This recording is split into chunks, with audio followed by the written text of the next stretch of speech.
family in the Lowcountry called the I-Team furious about their bank account being drained, and they were informed they had to ask permission to spend any money.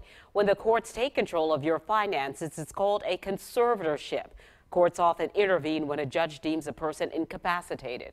Tonight, investigator Rebecca Collette explains how the conservatorship program works and why a family says it's overreaching.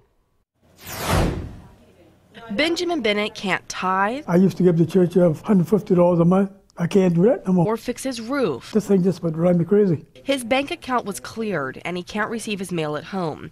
Mr. Bennett is under a court-appointed conservatorship. That means all his spending, from groceries to graduation gifts, must be approved by Family Services. So my grand come to see me, and she finished high school, fixing to want to go to college.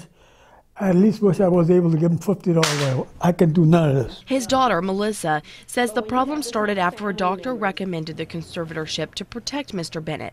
Bennett recently sold land for a large sum of money. According to the doctor's report, Bennett shows signs of dementia and had voiced concerns about having so much money in the bank. They pay 6 people to protect you, but you don't know the 6 people as strangers. Melissa says with 8 other siblings, the family is equipped to handle the parents' affairs. Mr. Bennett's wife of 60 years, Ida, is his court-appointed guardian, but even she can't access their retirement. This is the most, I never been through nothing like this in my whole entire life. Upon recommendation of the doctor last November, the court deemed him incapacitated and unable to handle his own finances.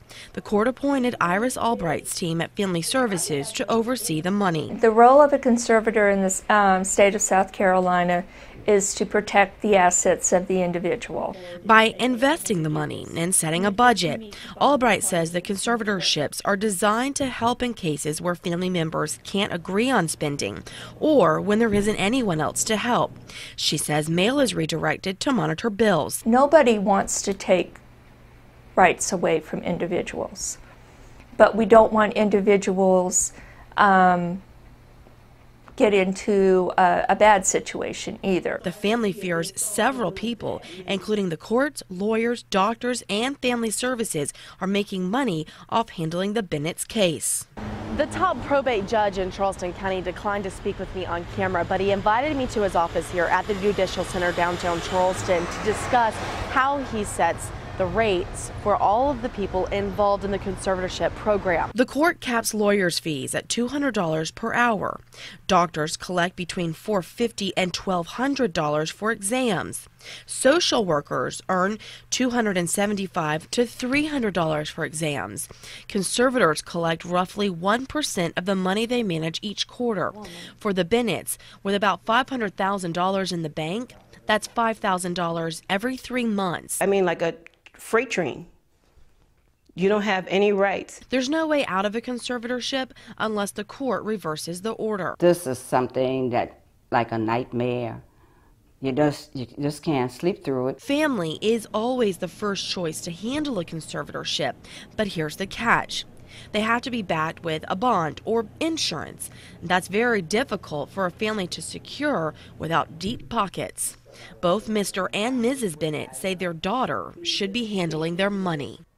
The case is expected to be back in court by the end of October to determine if the court needs to continue the conservatorship. Probate Judge Irvin Condon says family can avoid the court intervention by establishing a couple of things: wills and a power of attorney. For information on doing that, head to counton2.com. Rebecca Collette, News 2.